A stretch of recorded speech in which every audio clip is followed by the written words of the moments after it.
প্যারে দোস্ত, পশুপালক ভাই বলছে বাছুরটির পায়ের উপরি অংশ থেকে রক্তরস বেরোচ্ছে এবং ফুলে গেছে। তা শুনে পশুপালক ভাইকে জিজ্ঞাসা করলাম, বাছুরটি কতদিন ধরে অসুস্থ?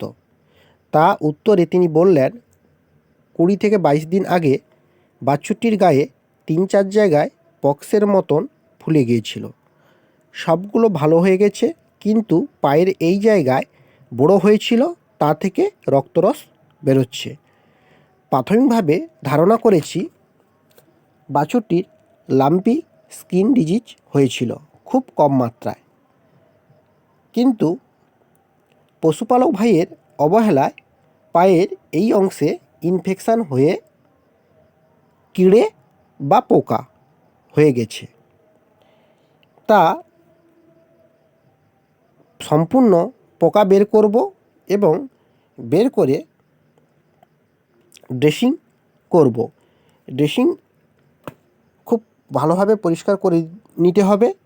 পরিষ্কার করে নেওয়ার পর আমরা কি করব না হচ্ছে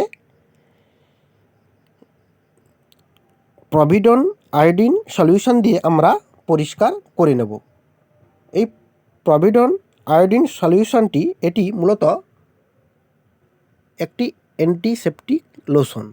এটি দিয়ে পরিষ্কার করে দেব। করে দেওয়ার পর হিমাক্স মলম আমরা লাগাতে পারি। হিমাক্স মলম লাগাতে পারো, নতুবা হলুদ গুঁড়ো, সর্ষের তেল এবং কর্পূর একই সঙ্গে মিশিয়ে লাগাতে পারো।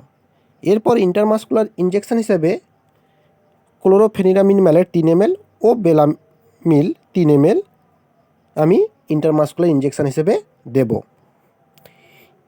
দেওয়ার পর এর পরে যে ইঞ্জেকশানটি দিচ্ছি সেটিও ইন্টারমাসকুলার দেব।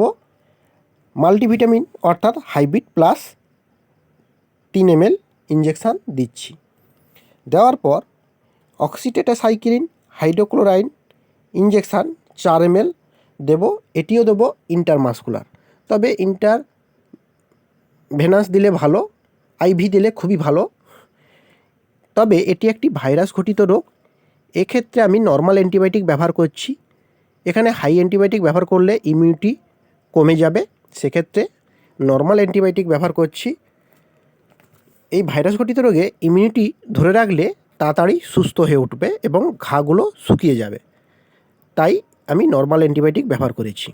তবে বন্ধুরা, এই ভিডিও দেখে কেউ ট্রিটমেন্ট করবেন না, ভেটেরিনারি ডাক্তারের সাহায্যে ট্রিটমেন্ট করবেন।